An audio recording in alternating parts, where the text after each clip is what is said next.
Well, hello everybody and welcome to the Founders on Fire. We're here today. My name is Rose Ross and I am the founder and Chief Trailblazers at the Tech Trailblazers Awards, and I'm delighted to be joined today by Nick Romano, who is CEO and co-founder of Deeplite, our AI Trailblazers. Hello, Nick. How are you doing? I'm well. How are you? Thank you for having me. Yeah, pleasure. So obviously it's been a number of months since you were crowned the AI Trailblazers. So I thought it'd been really nice just to do a little bit of a background on you, Nick, and how you and your co-founder sort of got to the position of, in 2018, actually founding Deeplite. And you're based in Canada, in Montreal, so it's really nice to say a nice maple leaf based hello to you as well. Perfect. Yeah, so I'll give you a little bit of the sort of the genesis of Deeplite. So and maybe I'll start with a little bit of my background first. So I'm an engineer by education. I've been in the tech space since the late 90s, actually. So I've been around for a while. Three-time founder. I was before Deeplite. I was co-founder of an enterprise SaaS company based in Toronto, Canada. I exited that through a private equity transaction back in 2017, and then I was shortly thereafter I was introduced to a group in Montreal called Tandem Launch. It's an incubator program in Montreal. And they introduced me to Asan Saburi and Davis Sawyer, who were the original co-founders of Deeplite, who were working on, at the time, basically the Deeplite project within the Tandem Launch Incubator. So I got to know those guys pretty well over a few months. Really loved the story of Deeplite. And to make a long story short, I joined them as the third co-founder, invested some of my own capital from my last exit into the business, and then we graduated out of Tandem Launch into a standalone business in 2019. Yeah. And do you want to tell us a little bit about Deeplite itself? You talked about the Deeplite project. What is Deeplite? What is the AI that you are bringing to the world? Yeah, so our tagline is AI for everyday life. So our whole sort of core focus and our core thesis is about enabling AI in the things that we use every day. We kind of fundamentally believe that the edge is going to be bigger than the cloud in terms of the opportunity to deploy AI. But one of the biggest challenges with doing that is AI is a very compute intensive process. It's algorithmic. It requires a lot of processing power, a lot of memory, a lot of just sheer power, electricity to run AI. So if you're battery operated, for example, it can be problematic. So what Deeplite does and what we've created is we've created an algorithm and a platform where we can take an AI deep neural network that it's been trained for accuracy, so it does its job in terms of what the user is hoping for it to do, but maybe it's too big, it's too slow, too power consumptive, and they can use our tools to turn that AI into a much smaller, faster, less power consumptive version of its former self without compromising that original accuracy. This way you can now deploy it into more constrained environments and processors. So you're basically slimming down the devices that are AI oriented. Yeah, exactly. So rather than having a car with bunch of computers in the trunk in order to run all the AI, you can deploy it on much smaller, economical and practical hardware. Fantastic. And you've done a fantastic segue for me there, Nick, without realizing it, because I noticed that you guys have recently entered into a new program, which is supported by Blackberry, which is very much focused on the automotive sort of autonomous vehicles world.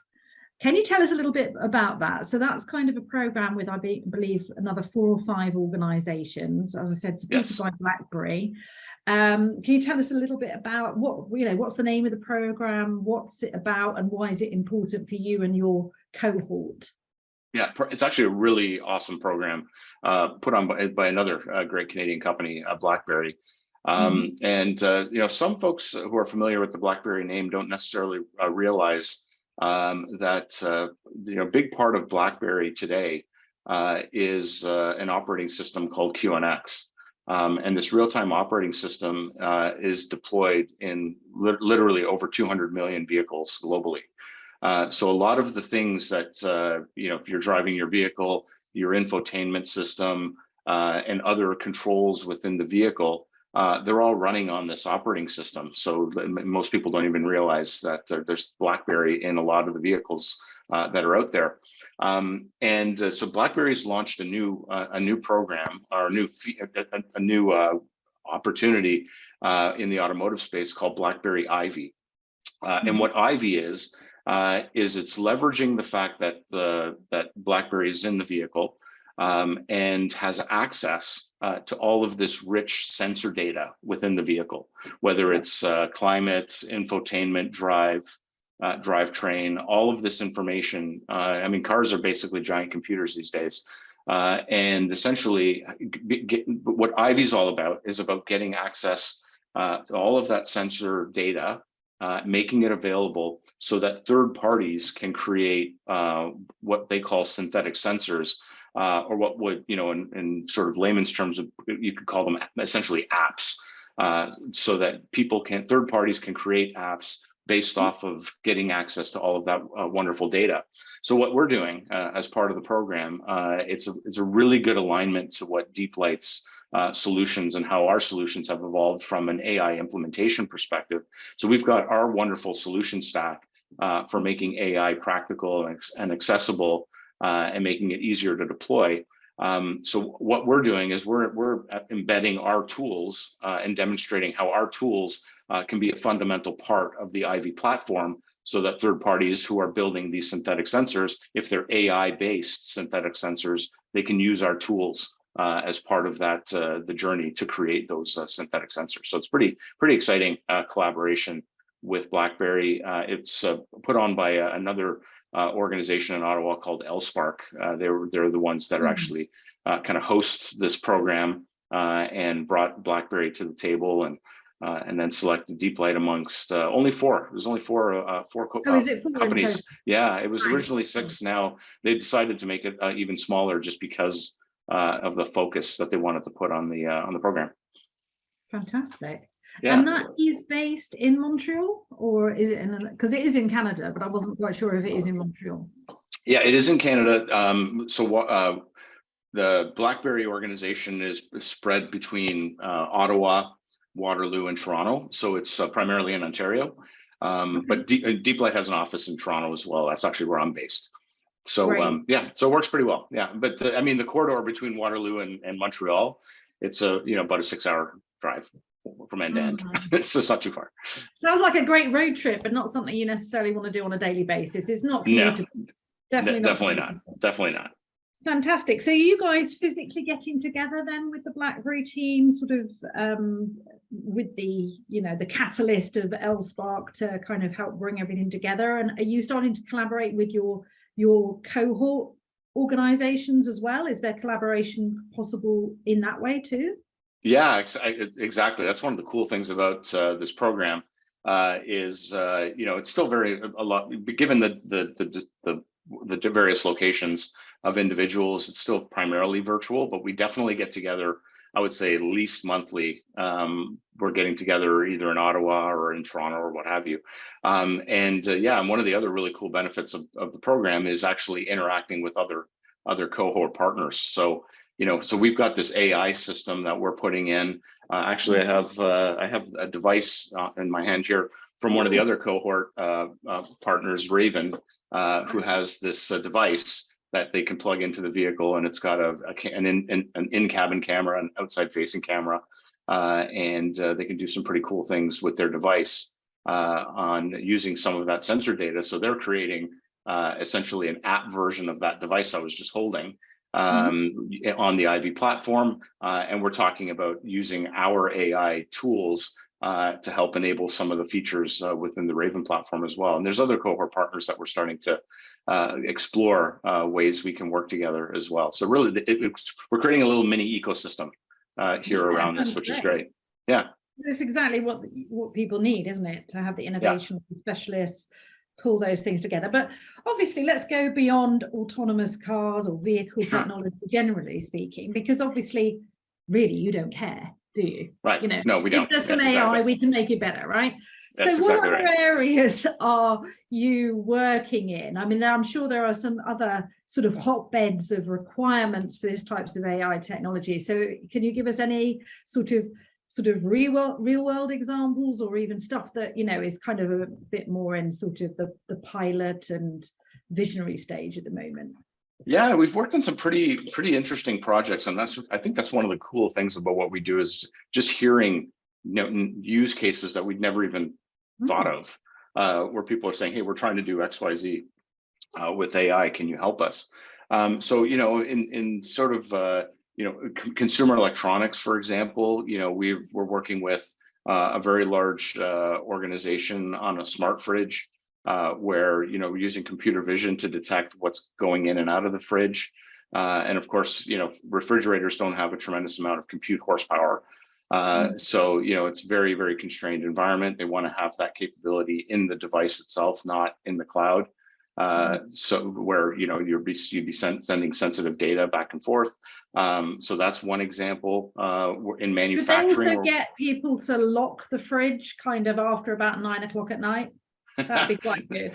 That's probably sounds like something that could be featured. It could be a feature in there for sure. Yeah, or at least an alarm of some sort. Yeah, and we're working industrial manufacturing. We're working with a steel company in Japan that's doing anomaly detection on the rolled steel that they're creating, and also there's a handheld device that we're working on with them to you know, they etch the metal when they create a new batch, which has information about the steel. So, you know, quality inspectors will use this handheld inspector to device to actually read that information and interpret that information. That's also AI. That's an embedded device running on an Android operating system. You know, it's a battery operated. It has to be very efficient. We got a really cool customer, another Canadian company actually, called eSmart, where they've created this device, which is a speed control system for trucks. So they'll sell into fleets and things like that. So basically, a fleet manager can say, all right, well, we're not going to let our trucks go more than, you know, 10 miles an hour over the speed limit or something like that. And the original version was GPS based. So it used maps to determine the speed limits on given highways or what have you. But the big challenge for them was if there was a construction zone or some other sort of dynamically changing speed limit that was temporary, wasn't reflected on the maps. You know, trucks would blow through these construction zones and there'd be fines, et cetera. So they're using our technology to enable a computer vision solution to read the actual speed limits in real time as the truck is traversing the highway. So it'll read the sign, the posted sign, and say, well, no, there's a mismatch. So this is obviously you got to slow down to, you know, 40 miles an hour or whatever the speed limit is. And they've got thousands of these units in the field. And in order to enable this capability, they're using Deeplite's technology so that we can fit this AI into the existing footprint of their hardware, which is a bit of a theme for us, actually. We're starting to see this in a number of areas where rather than replace all of this hardware and try to source new semiconductors and all of this stuff, all of that sort of stuff, comes with its own logistical and cost challenges. We can now fit the AI into the existing infrastructure, kind of breathing new life into products that might have been at a sort of at the end of their shelf life. So that, you know, so there's a good, you know, pretty solid economic impact for the customer, but also a good, you know, echo story there in terms of being able to, you know, reuse and repurpose, you know, billions of chips that are already out there in the field. Well, that's going to be incredibly important, isn't it? We know there's a lot of pressure on the supply chain for chip manufacturers. Exactly. You know, it's raw materials to actually go into them, et cetera, et cetera. So I think anything that, I think we'd all like a little bit of that recycle, reuse type of viewpoint to go into tech. So you don't have to completely chuck everything away and start from Exactly. scratch. So that's really exciting. So tell me a little bit more about what else you've been up to or what you've got planned in 2022.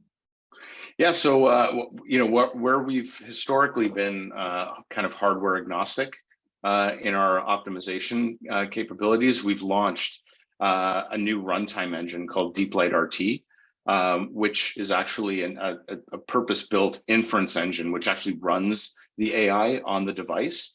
So, you know, the original generations of our technology were very much sort of in the AI ML development pipeline. So, you know, you train a model, you optimize a model, and then you deploy it, compile it for whatever hardware you're running to. And then, so we would basically hand off optimized models to other software stacks for different types of hardware. We've actually extended our solution now to encompass the actual inference on the device itself. So we've created a very, very efficient inference engine specifically designed for commodity hardware. So we can take these efficient models and make them even smaller with some novel methods of what's called quantization. And we can make them even smaller, even faster. And we can now... Quantization? What's this? Yes. You've just told me a little buzzword I've not heard before. So come on, Nick. Yeah. Can I have to spill on what that's all about? Yeah, you try not to use that word too often because it's very labby. Yeah, it's very labby. But it's essentially an algorithm where you can essentially transform in this case a deep neural network down to from what's originally a 32-bit network down to what's called lower precision. So you can you know, typically, you know, what's very common today with quantization is taking it down to 8-bit. So essentially you can get a 4 times reduction in size when you go down to 8-bit. But what Deeplite is doing is we're actually taking it down to 2-bit and 1-bit, which makes them really, really small and really, really fast. And again, the trick for us is we can do that without affecting the accuracy, because typically the lower the precision, that comes at a cost, and that cost is typically accuracy of your model. So, you know, with this new direction for Deeplite and this new capability, we can quantize these models down to 2-bit, 1-bit precision, make them super small, super fast, preserve the accuracy. But there was nothing out there in the market that could run a 2-bit network. So we created Deeplite RT for that purpose. So our runtime engine can run these mixed precision networks that we create. Oh, wow. Yeah, so that allows us to go into even smaller hardware. So right now we're into like small Cortex-A, ARM Cortex-A type CPUs. Later this year, we're looking there, just to help me visualize how big that is now. Very tiny. You like a typical your Cortex-A chip is like very, very small. Like you can put that into you know, pretty small devices. And we're also now looking at microcontrollers and sensors as well, which are even smaller. You know, these things would be like embedded in you know, like an electric toothbrush and stuff like that. Interesting. Yeah, it's good to check on the kids with that, eh? Got to go for another 3 minutes. Yeah, exactly. Fantastic. Good. Okay. So, I mean, I mean, obviously for you guys, it's been important to get the recognition. You know, you've had a stamp of approval from ourselves last year. Obviously, the stuff that you're doing with Blackberry is really important for your growth. What other things have been important to you, sort of personally, perhaps, Nick, on your founder or co-founder journey? Because it's not easy, is it? I mean, you sound like an upbeat, positive type of guy, and very smiley. He's going to have a little grin now, because you don't know what I've just dealt with this morning. But it's not just a little buttercup lined path, is it? It can have its challenges as well. Well, sure. Yeah. As I mentioned at the beginning, this isn't my first rodeo either. So I've kind of been around the bases a few times. That experience has helped significantly. But yeah, and listen, when somebody's deciding that they want to follow this path, it definitely comes with its own set of challenges, much like a lot of career choices. And it really is, it's a commitment, and it's not just, and one area that's, I think, often overlooked is that it's not just a personal commitment. You're making a commitment if you've got a family, you're making these decisions on behalf of a group of people, because it affects more than just the immediate employees and founders and team. And I really like to sort of look at a company as a family from that perspective, and it's the extended group that is part of the journey. It's not just the payrolled employees and staff that are part of it. And and I think decision making as a leader in a company like that, you need to consider the people are people. There's a human element to what we're doing. It's not just about business. It's not just about the numbers. I mean, ultimately, at the end of the day, for survivability and sustainability of the business, it is. And tough choices need to be made, but they need to be made, from looking through that kind of a lens and just keeping the humanity part of the story. And at the end of the day, that to me, that adds loyalty, brings loyalty to the business, respect to the business, and just helps with the keeping everybody rowing in the same direction and feeling like they're part of something.